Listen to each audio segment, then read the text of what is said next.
이 자리에 섰습니다. 저를 사용하여 주시고 이 시간을 통하여 온전히 하나님의 말씀만 선포될 수 있게 도와주시고 그 말씀이 우리 심장 가운데 박힐 수 있게 도와주시며 그 말씀으로 인해 우리 삶이 변화되며 우리의 모든 삶을 통하여 하나님께 영광 돌리며 주님께 가까이 나가는 저희들이 될 수 있도록 주님 허락하여 주시옵소서. 이 시간을 온전히 주님께 맡겨드리며 예수님의 이름으로 감사하며 기도드리옵나이다. 아멘. 여러분 잘 지내셨습니까? 우리는 이 시간에 왜 왔죠? 예배를 드리러 왔습니다. 예배의 대상이 누굽니까? 하나님입니다. 우리가 예배를 받으러 예배를 본 것이 아니라 우리는 예배를 드리러 이 자리에 나와 있습니다. 그러면 여러분 왜 우리는 예배를 드립니까? 그리고 우리는 어떻게 예배를 드려야 합니까? 우리의 하나님의 교회 되기 위해서 우리에게 가장 필요한 것은 바로 예배의 참된 부흥입니다. 참된 예배가 살아날 때 진정한 하나님이 원하시는 교회가 될 줄로 믿습니다. 놀라운 하나님의 역사 가운데 우리 교회 안에 예배가 될 수 있는 그런 놀라운 예배의 부흥이 있기를 간절히 소망합니다. 우리는 왜 예배를 드립니까? 어떻게 예배를 드려야 합니까? 오늘 우리에게 주시는 하나님의 말씀을 통해서 그 응답을 들으시는 우리 모두가 될 수 있기를 간절히 바랍니다. 오늘 본문은 바로 예수님과 제자들이 사마리아를 거쳐서 갈릴리로 가는 그런 사건에서 나타난 일입니다. 예수님과 그 제자들이 갈릴리로 가기를 원했습니다. 근데 그들이 지금 유대 예루살렘에 있었어요. 거기에서 갈릴리로 가려면 반드시 거쳐야 하는 그 관문이 있는데 그것이 바로 사마리아입니다. 어떤 사람들은 사마리아인들을 너무나 경멸하고 그리고 개처럼 여겼기에 우회해서 돌아가는 사람도 있지만 보통 숏컷은 그 짧은 길은 그 여기가 유대고 그리고 여기가 갈릴리이기 때문에 그 가운데 있는 사마리아를 지나가는 것입니다. 예수님도 그 짧은 경로를 선택하셨습니다. 그리고 거기로 지나가다가 수가성이라는 마을에 이르게 됩니다. 거기에 한 우물가에서 한 여인을 만나게 돼요. 그리고 예수님과 그 여인이 대화하는 그 장면이 바로 오늘 본문 말씀입니다. 근데 예수님께서 그 여인을 만나서 정말로 중요한 말씀을 우리에게 해주십니다. 그것이 13절, 14절 말씀입니다. 우리 한번 보실까요? 오늘 본문 13절, 14절입니다. 시작. 예수께서 말씀하셨다. 이 물을 마시는 사람은 다시 목마를 것이다. 그러나 내가 주는 물을 마시는 사람은 영원히 목마르지 아니할 것이다. 내가 주는 물은 그 사람 속에서 영생에 이르게 하는 샘물이 될 것이다. 정말 중요한 말씀을 하십니다. 내가 주는 물을, 이 물을 마시는 사람은 영원히 목마르지 않을 것이다. 내가 주는 물은 생명수라는 거예요. 생수라는 거예요. 그 말씀을 그 여인에게 해주십니다. 근데 그 다음부터 이 사건이 이상하게 전개가 돼요. 막 생뚱맞게 여기저기로 번져나가기 시작합니다. 그래서 이 생수에 대해서 예수님이 말씀하시고 난 다음에 하신 말씀이 뭐죠? 네 남편을 데려오라는 거예요. 그 예수님께서 왜 남편을 데려오라고 그러셨을까요? 생수를 이 여인에게도 주고 그 남편에게도 주기 위해서 너만 주면 안 되니까 네 남편도 받아야 되니까 남편을 데려오라고 하셨을까요? 아니죠. 남편을 데려오라는 그런 말을 들었을 때 이 여자는 이상한 반응을 합니다. 저에게는 남편이 없습니다. 그때 예수님이 대답하십니다. 맞아. 너에게는 남편이 5이나 있었는데 지금 네가 살고 있는 남자도 네 남편이 아니지. 여자가 깜짝 놀랍니다. 아니 어떻게 그걸 아십니까? 당신은 여기서는 뭐 예언자라고 나왔지만 선지자이십니다 라고 얘기를 해요. 그때 예수님과 이 여자의 대화가 또 다른 데로 튑니다. 어디로 튀죠? 예배에 대해서 그들이 얘기하게 돼요. 생수에 대해서 말하고 남편에 대해서 얘기하고 다시 예배로 갑니다. 그러면 저는 이 말씀을 보면서 이렇게 묵상을 했습니다. 참 사도 요한이 그 MBTI로 하면 P형이 사람이 아닐까라는 생각합니다. J형은 일목요연하게 논리적으로 가는데 막 여기저기로 막 가는 것 같아서 이게 어떻게 된 일인가 라는 그런 묵상을 곰곰이 생각을 많이 했었습니다. 여러분 이 말씀을 할 때 우리가 생수와 그러면 예배를 나눠야 되는 것입니까? 아니면 그것을 서로 연결할 수 있습니까? 생수와 예배는 연결이 되는 것입니까? 아니면 상관이 없는 것입니까? 이것은 연결이 된다는 거예요. 거기에 중요한 진리가 담겨 있습니다. 주님은 우리에게 생수를 주기 원하세요. 영원히 마르지 않는 그런 물을 주시기 원합니다. 다시 말해서 우리의 영혼을 그 생수로 채워주기 원하십니다. 근데 우리가 주님을 어떻게 만날 수 있습니까? 바로 예배를 통하여 우리가 주님을 만나는 거예요. 예배에 오는 사람들은 주님을 만나야 됩니다. 우리가 예배를 통하여 주님을 만날 수 없으면 우리의 예배는 헛된 예배가 될 수도 있어요. 주님 우리가 예배로 나와 주님을 만나기를 원합니다. 주님을 만나 주님이 주시는 그 생수를 얻기를 원하는 거예요. 주님은 예배를 통하여 우리에게 생수를 주기를 원하고 계십니다. 그러므로 생수 얘기를 하시다가 생뚱맞게 예배 얘기를 하시는 거예요. 생수는 예배를 통하여 하나님께서 우리에게 주시는 선물일 수 있다는 거예요. 그것이 바로 예수님이 우리에게 주시는 은혜일 수 있습니다. 이것을 정확하게 알기 위해서는 우리는 우리 자신을 정확하게 알아야 돼요. 여러분, 인간은 두 가지로 구성이 되어 있습니다. 하나가 뭐죠? 이제는 우리가 잘 알겠죠? 육체. 또 하나가 뭡니까? 영혼. 여러분, 절대로 잊지 마십시오. 우리가 보이는 이 육체가 있다고 우리가 육체로만 된 사람이라고 생각하면 절대 안 된다는 거예요. 우리에게는 보이지 않는 영혼이 있습니다. 그리고 그것이야말로 우리의 본질이라는 거예요. 예수님을 만나기 전에 이 사마리아 여인은 무엇을 위해서 살았을까요? 육체를 위해서 살았습니다. 예수님을 모르기 때문에 자기의 영혼의 가치나 영혼의 소중함을 몰랐어요. 그래서 육체를 위하여 세상을 위해서 살아갔습니다. 그래서 세상에서 자기가 무언가를 얻기를 원하는 거예요. 자기의 갈급함을 채우기를 원했습니다. 그래서 한 게 뭐죠? 결혼하는 거였어요. 왜냐하면 그 당시에 여자로서 사회에서 무엇인가를 얻기 위해서 할 수 있는 방법은 결혼밖에 없어요. 여자는 그 당시에 직업을 가질 수가 없습니다. 일할 수 없어요. 그죠? 그러니까 자기가 뭔가 사회적으로 뭔가를 얻으려면, 세상에서 뭔가를 얻으려면 남편을 통해서만 얻을 수 있는 거예요. 그래서 이 여인이 결혼을 했습니다. 한 남자와 결혼했는데 그 남자를 통해서 내가 뭔가 얻는 것 같지만 또 목마른 거예요. 그리고 또 어떻게 하죠? 또 다른 남자를 만납니다. 그래서 결혼하면 뭔가 나을 것 같았는데 또 목마른 거예요. 몇 번이나 결혼하죠? 5번이나. 그래서 만족했던가요? 아니요. 그것도 모자란 거예요. 그래서 또 다른 남자와 살고 있습니다. 그런데도 목이 마른 거예요. 그런데도 갈급한 겁니다. 그런데도 체험을 받지 못하는 거예요. 그래서 어떻게 합니까? 우물로 나오는 거예요. 물을 길기 위해서. 자기가 목마르기 때문에 그 갈급함을 채우기 위해서 나온 거예요.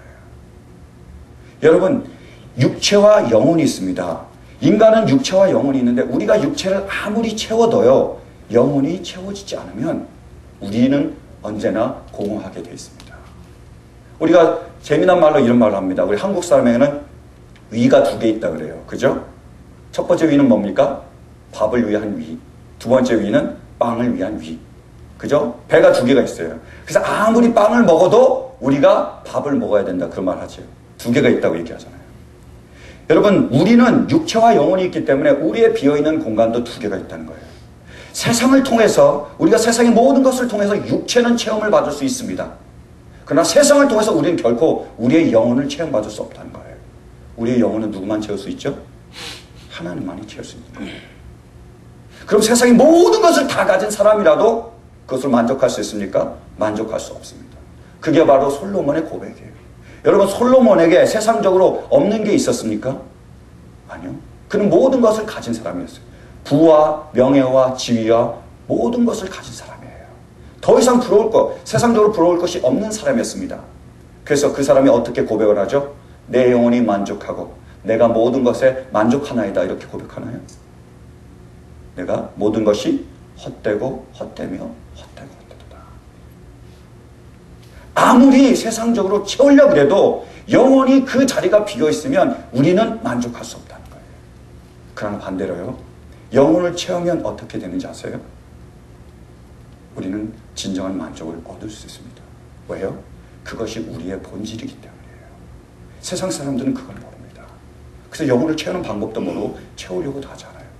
그럼 예수님께서 지금 이 여인에게 나타나서 그 영혼을 채워주시려고 하는 거예요. 내가 주는 물을 마시라고 말씀하고 있습니다. 그 생수를 마셨을 때 우리 영혼이 채워지게 됩니다. 더 이상 우리에게는 만족하는 그런 어떤 것을 권하지 않게 되고 여호와 한 분만으로, 주님 한 분만으로 만족하게 된다는 거예요. 진정한 체험이 우리 가운데 임하게 됩니다. 기쁨과 평안이 임하게 돼요. 여러분, 이 여인이 예수를 만났습니다. 그죠? 그 다음에 그 여인이 한 게 뭐였죠? 자기의 물동이를 버려두고 세상 사람들이 나아갔습니다. 예수님이 하나도 준 것이 없어요. 그러나 그 여인은 만족을 찾았다는 거예요. 그것이 너무 기뻤기에, 너무 행복했기에, 너무 충분했기에 그 사람들이 나와서 복음을 전한 겁니다. 영혼이 만족이 됐을 때 우리는 실제로 모든 것을 누릴 수 있다는 거예요. 그리고 영혼이 목마르지 않는 그 샘물을 주겠다고 주님께서 말씀하고 계십니다. 사랑하는 성도 여러분, 이 시간 주님을 통하여 그 생수를 얻을 수 있는 우리 모두가 될 수 있기를 간절히 바랍니다. 지금 우리는 영혼의 우물에 나와 있습니다. 이 우물에 나와서 주님을 만날 수 있는 우리 모두가 될 수 있기를 간절히 바랍니다. 그분이 주시는 생수를 구할 수 있는 우리 모두가 될 수 있기를 간절히 바라요. 그리고 그분이 주시는 생수로, 그 생명수의 물로, 그 샘물로 우리 영혼을 채우시는 참된 기쁨과 참된 평안을 누리시는 우리 모두가 될 수 있기를 간절히 바랍니다.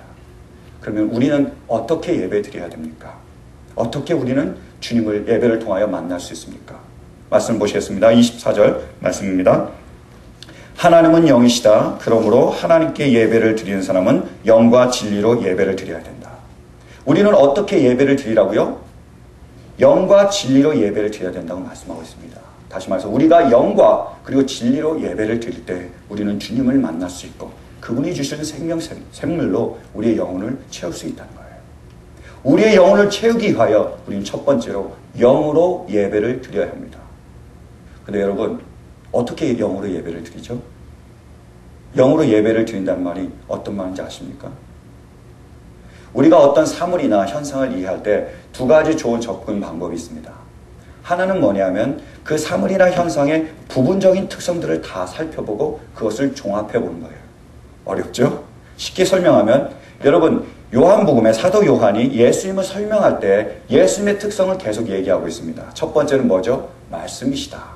두 번째는요, 빛이시다. 그 다음에요, 생명이시다. 그 다음에요, 포도나무다. 목자시다. 계속 설명하고 있습니다. 그 모든 특성들은 다 예수님의 부분적인 특성들을 다 얘기하고 있는 거예요. 그래서 그거를 다 모으다 보면 어떻게 되는 거죠? 예수님이 어떤 분이신지를 우리가 알 수 있게 되는 거예요. 부분적인 특성을 다 모아서 그것을 종합하면 그 사물이나 현상을 우리가 이해할 수 있게 되는 거예요. 근데 두 번째, 우리가 사물이나 현상을 아는 방법이 있습니다. 그건 뭐냐면 정반대되는 개념을 생각을 해보는 거예요. 어렵죠? 쉽게. 여러분, 빛이 무엇인지 아십니까? 빛만 있으면 빛이 무엇인지 우리가 잘 알 수 없어요. 그래서 빛에 대해서 얘기하려면, 그리고 그것을 잘 이해하려면 좋은 방법이 뭐냐면 어두움을 생각해 보는 겁니다. 정반대를 생각해 보는 거예요. 여러분, 지륵 같은 어둠이 여기에 깔려 있습니다. 아무것도 안 보이는 거예요. 근데 저기에 자그마한 빛이 하나 딱 보입니다. 그러면 우리에게는 뭐가 생기죠? 방향성이 생겨요.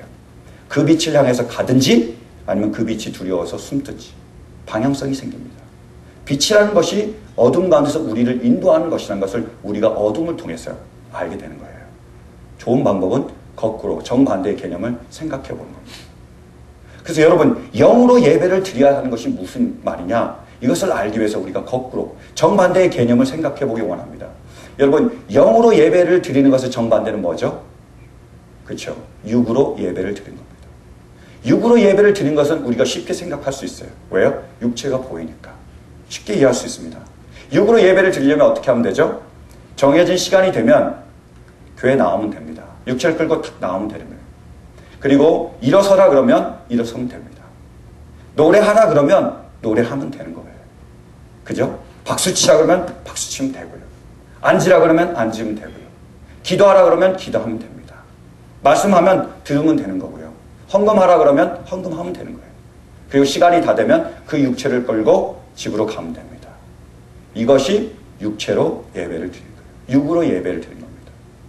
제가 육으로 드리는 예배를 설명할 때 여기서 빠진 것이 뭐라고 생각하십니까? 바로 우리의 중심이에요.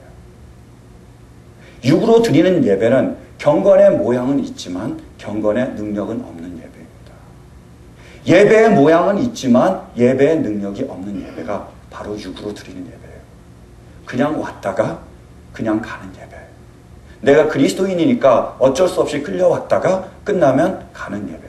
이것이 바로 육으로 드려지는 예배입니다. 이 안에는 중심이 없습니다. 이 안에는 마음이 없습니다. 이 안에는 소원함이 없고요. 이 안에는 열정이 없습니다. 그럼 이 영으로 드리는 예배가 무엇입니까? 바로 우리의 속에서 우러나오는, 우리 깊은 곳에서 우러나오는 예배, 중심이 있는 예배, 그것이 바로 영으로 드려지는 예배입니다. 육체는 껍데기입니다. 육체는 겉이에요. 옷과 같습니다. 육체는 우리의 몸을 감싸고 있어요. 옷과 같이 우리의 몸을 감싸고 있는 겉이 바로 우리의 육체입니다. 영은 뭐죠? 우리의 몸과 같습니다. 옷에 의해 쌓여져 있어요. 옷으로 보호받고 있거나 옷으로 둘러덮여 있습니다. 영은 안에 있는 겁니다. 영은 속에 있는 거예요. 영으로 드려지는 예배. 우리 안에 영이 있습니다. 하나님 인간을 육체로 만드시고 그 안에 하나님의 생명을 불어넣으셨습니다. 그 영이 우리 안에 있습니다. 그 영이 지금 성령과 반응하고 있어요.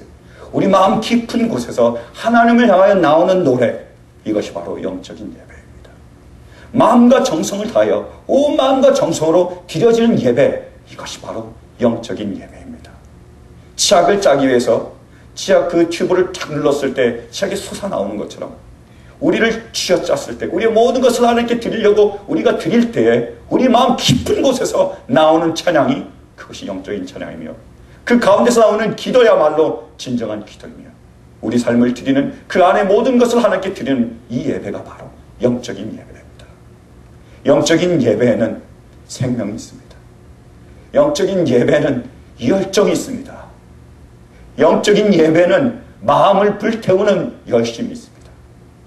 영적인 예배는 간을 끊을 듯한 간절함이 있습니다. 그것이 영적인 예배입니다. 겉으로 예배 형식을 따르는 것이 아니라 마음 깊은 곳에서 우러나오는 간절한 소원, 간절한 열망, 뜨거운 소원, 이 모든 것을 드려지는 예배가 우리의 영이 밖으로 드러나오는 예배가 바로 영적인 예배입니다. 하나님은 우리의 외모를 보지 않으시고 우리의 중심을 보십니다. 우리의 예배 형식을 따지지 않으시고 우리 마음의 중심을 보고 계십니다. 사랑하는 성도 여러분, 주님의 생수를 받기 원하십니까? 주님을 만나기를 원하십니까? 그렇다면 우리 깊은 곳에서, 이 가슴 깊은 곳에서 우리 영으로부터 하나님께 예배 드릴 수 있는, 영적인 예배를 드릴 수 있는 우리 모두가 될 수 있기를 간절히 축원합니다. 두 번째로 우리가 어떤 예배를 드려야 합니까? 진리의 예배를 드리라고 성경은 말씀하고 있습니다. 우리가 예수님을 만나려면 어떻게 해야 된다고요? 우리가 진리로 예배를 드려야 하는 것입니다. 그럼 우리가 어떻게 진리로 예배를 드리죠? 거꾸로 생각하면 됩니다. 진리의 반대는 뭡니까? 거짓입니다. 진리의 반대는 거짓이에요. 거짓이란 뭐죠? 말과 행동이 다른 게 거짓입니다. 퀴즈 하나 드릴까요? 도둑들이 제일 좋아하는 말이 뭔지 아세요? 도둑놈들이 제일 좋아하는 말, 바로 거짓말이잖아요. 도둑이 도둑질 하다가 잡혔습니다. 그래서 경찰이 물어봐요. 너 훔쳤지? 그러면 도둑치고 나 훔쳤어 라고 말하는 사람이 있습니까? 아니죠. 나 안 훔쳤는데? 라고 말을 합니다. 근데 그들의 행동은 훔쳤습니까? 훔치지 않았습니까? 훔쳤어요. 말과 행동이 같습니까? 틀립니까? 틀립니다. 그게 바로 거짓말이라는 거예요. 우리는 그것을 거짓말이라고 부르고 있습니다. 거짓은 간단합니다. 말과 행동이 일치하지 않으면 이것이 바로 거짓이라는 거예요. 이제 진리를 알 수 있죠. 진리는 뭘까요? 진리는 무엇입니까? 말씀과 삶이 일치하면 그것이 진리라는 거예요. 사도 요한은 참 특별한 그런 면이 있습니다. 그래서 다른 공간복음 저자와는 달리 예수님에 대해서 묘사할 때 항상 예수님을 말씀과 일치시켜요. 1장 1절은 뭐라고 말씀하십니까? 태초에 말씀이 계시니라. 그 말씀이 누구죠? 예수님이세요. 태초에 예수님이 계시니라 안 하고 말씀이 계시니라 그랬어요. 그리고 1장 14절은 뭡니까? 그 말씀이 육신이 되셨으니. 말씀이 예수님이 되셨다는 거예요. 말씀이 육신이 되셨다는 겁니다. 다시 말해서 뭐라고요? 그 말씀이 삶이 되었다는 거예요. 예수는 항상 말씀과 일치시고 있습니다. 그리고 진리에 대해서도 그가 비슷하게 얘기하고 있어요. 요한이 얘기한 진리가 두 가지가 있습니다. 첫 번째가 뭔지 아세요? 그것이 바로 예수님입니다. 한번 말씀 보실까요? 요한복음 14장 6절입니다. 요한복음 14장 한번 볼까요? 시작. 예수께서 그에게 말씀하셨다. 나는 길이요 진리요 생명이다. 나를 거치지 않고서는 아무도 아버지께로 갈 사람이 없다. 사도 요한이 말하는 진리는 누구입니까? 예수님이세요. 그죠? 예수님이 곧 진리십니다. 근데 또 사도 요한은 진리를 또 하나 우리에게 말해주고 있습니다. 17장 7절 함께 보실까요? 시작. 지금 그들은 아버지께서 내게 주신 모든 것이 아버지께로부터 온 것임을 알고 있습니다. 17장 7절 처음 말씀인가요? 예, 그럼 제가 잘못하는데 그 요한복음의 17장에 보면 이런 말씀이 나옵니다. 아버지, 저들로 아버지처럼 거룩하게 하여 주십시오. 아버지의 말씀은 진리입니다. 이 말씀 우리에게 전해줘요. 진리가 뭐라고요? 아버지의 말씀이라는 거예요. 우리에게 두 가지를 진리를 전해주고 있는데 하나가 뭐라고요? 예수님이 진리시고 또 하나가 뭡니까? 하나님의 말씀이 진리입니다. 요한은 희한하게 이 두 개를 거치면서 우리에게 영적인 공식 하나를 전해주고 있습니다. 한번 보실까요? 자, 여러분 보십시오. 말씀은 뭐죠? 예수님이십니다. 예수님은 곧 뭐라고요? 삶이세요. 육신이니까요. 그 다음에 삶은 곧 뭐죠? 결국에 진리가 된 겁니다. 말씀은 예수님이고 예수님은 삶이고 삶은 진리예요. 근데 거기에서 예수님을 생략하면 어떻게 되죠? 어떻게 될까요? 말씀이 삶이 되는 것이 진리라는 거예요. 말씀이 삶이 되지 않는 것은 거짓이고요. 말씀이 삶이 되는 것이 진리입니다. 하나님께서, 주님께서 우리에게 원하신 것은 우리의 삶이 하나님께 드려지길 원한다는 거예요. 형식이 아니라, 모습이 아니라 우리의 삶을, 하나님의 말씀과 일치되는 이 삶을 아버지께 드리기를 원하고 계십니다. 그것이 진리의 예배인 것입니다. 사도 바울도 똑같이 우리에게 얘기하고 있습니다. 로마서 12장 1절이 뭡니까? 그러므로 형제들아, 내가 하나님의 모든 자비하심으로 너희를 권하니 뭐라고요? 너희 몸을 하나님이 기뻐하시는 거룩한 산제사로 드리라. 이는 너희의 드릴 영적 예배니라. 근데 저는 그 영적 예배라는 단어를 왜 영적으로 해석했는지를 잘 모르겠습니다. 실은 그것을 원어로 살펴보면 그것은 로기코스입니다. 로기코스라는 단어는 원래 로고스에서 온 거예요. 로고스가 뭐죠? 말씀이에요.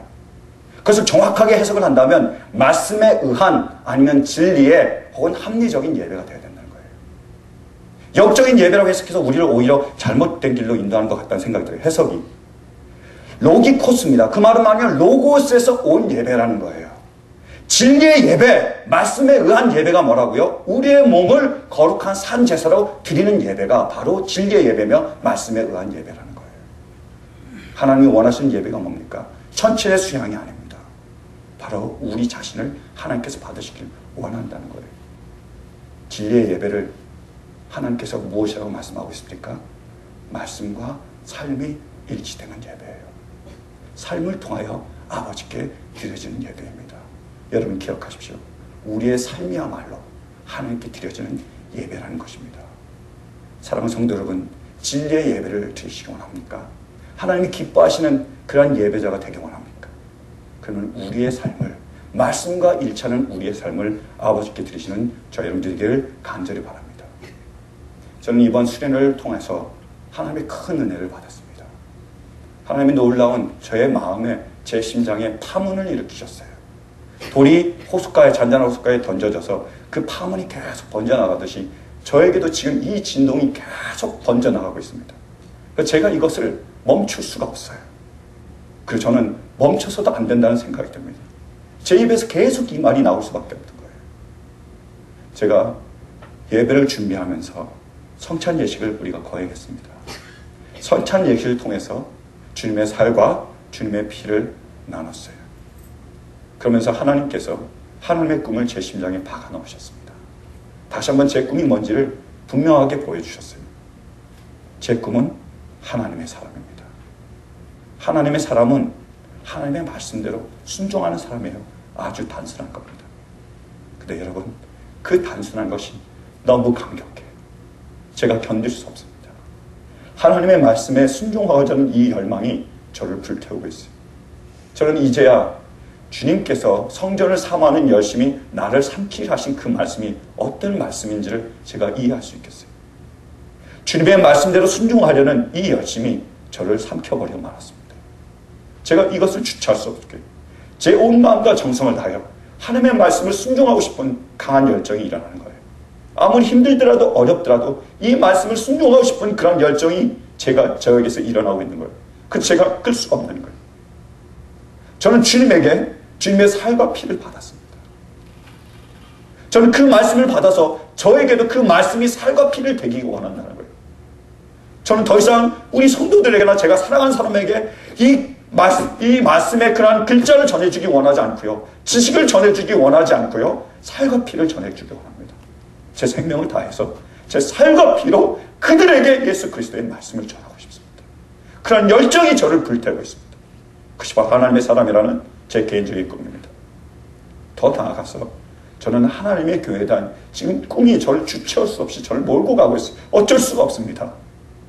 하나님의 교회가 뭐죠? 우리는 그 주보에 잘 실어놨습니다. 하나님의 교회란 뭡니까? 하나님의 뜻대로 하나님의 일을 하나님의 능력으로 하는 위대한 하나님 자녀들의 공동체. 너무 어렵죠? 줄이겠습니다. 간단하게 생각할 수 있어요. 뭐요? 하나님의 뜻대로 교회가 하나님의 교회입니다. 하나님의 말씀을 정말로 순종하려는 뜨거운 열정을 가진 사람들이 모여서 정말로 하나님의 말씀대로 순종하는 교회가 하나님의 교회입니다. 이 땅 가운데 저는 하나님의 교회가 세워지는 것을 보고 싶습니다. 여러분 한번 상상을 해보세요. 하나님의 뜻을 순종하려는 사람들이 모였습니다. 그들이 정말로 하나님의 뜻에 순종하고 있어요. 하나님 뭐라고 말씀하십니까? 서로 섬기라고 말씀하세요. 우리가 섬김을 받지 않으려고 하고 모든 사람들이 다 섬겨요. 하나님이 용서하라고 합니다. 그래서 우리 안에 아무리 미운 감정이 있지만 우리가 서로를 용서를 해요. 하나님이 나누라고 말씀하십니다. 우리 안에 우리의 모든 소유를 우리가 서로 나눠요. 우리의 기쁨도 나눕니다. 우리의 슬픔도 나눕니다. 우리 안에는 더 이상 소외된 사람들이 없어요. 우리 모두가 다 친구며 모두가 형제며 모두가 자녀입니다. 여러분 그런 한번 공동체를 생각해 보십시오. 그것이 뭐죠? 그것이 뭡니까? 그것이 천국입니다. 그것이 천국이 아닙니까? 우리가 말씀대로 순종할 수만 있다면 하나님의 나라가 우리 가운데 이루어지는 것입니다. 더 이상 상처받는 사람, 더 이상 소외받는 사람이 우리 안에 없어지는 거예요. 우리의 모든 상처가 치유받게 되며 우리의 모든 질병이 치유받을 수 있습니다. 우리의 모든 것들이 우리가 나눌 수 있어요. 그러한 하나님의 교회가 우리 가운데서 이루어질 수 있다는 것입니다. 그 꿈을 하나님이 저에게 보여주셨어요. 그것이 저를 주체할 수 없이 저를 이끌고 가고 있습니다. 여러분 말씀을 맺기 원합니다. 아주 단순한 진리예요. 뭡니까? 말씀대로 순종하라는 아주 단순한 진리입니다. 그러나 이것보다 강력한 것은 없습니다. 여러분이 하나님의 사람이 될 수만 있다면, 제가 하나님의 사람이 될 수만 있다면 이 세상은 변화되게 되어 있습니다. 우일의 시작으로 해서 하나님의 나라가 이 땅 가운데 전해질 수 있습니다. 하나님의 사람이 모여서 하나님의 교회가 된다면 하나님의 놀라운 일들이 이 하나님의 교회를 통하여 이루어질 수 있을 것입니다. 그리스도인으로서 여러분의 꿈은 무엇입니까? 그리스도인으로서 여러분이 제일 바라는 것이 무엇입니까? 그리스도인으로서 여러분이 제일 하고 싶은 것이 무엇입니까? 사랑하는 성도 여러분, 이 시간 우리의 겉이 아니라 우리의 귀가 아니라 우리의 마음으로 우리에게 전해주는 하나님의 말씀을 듣기 원합니다. 이 시간 여러분을 향하여 쏘아놓으시는 하나님의 사랑의 화살에 우리 모두가 꽂히기를 원합니다. 우리 모두가 하나님의 말씀이라면 그 말씀대로 순종할 수 없습니까? 우리 모두가 하나님의 교회를 이루고자 하는 그러한 꿈으로 우리가 하나가 될 수는 없습니까? 이 어두워진 세상에 하나님의 나라의 희망을 전하는 그러한 하나님의 교회가 될 수는 없습니까? 그것이 제 간절한 소원이며 간절한 기도 제목입니다. 하나님께서 이 일을 이루시기를 간절히 원합니다. 사랑하는 성도 여러분, 이 시간 그 하나님의 음성을 들을 수 있는 우리 모두가 될 수 있기를 간절히 원합니다. 우리의 삶을 통하여, 진리를 통하여, 영을 통하여 하나님께 그렇게 예배드리며 나아갈 수 있는, 우리의 삶을 온전히 하나님께 예배로 드릴 수 있는 우리 모두가 될 수 있기를 간절히 바랍니다. 그때 우리의 영혼은 하나님이 주신 그 은혜로 차고 넘칠 줄 믿습니다. 사랑하는 성도 여러분, 우리 모두가 하나님의 삶이 될 수 있기를, 우리 모두가 모두 모여 하나님의 교회가 될 수 있기를, 하나님이 이 땅 가운데 우리를 하나님의 교회로 사용하실 수 있기를 간절히 소원합니다. 우리 함께 찬양하시기 원합니다. 다 같이 일어서셔서 찬양하시겠습니다. 우리를 사용하셔서 우리의 마음을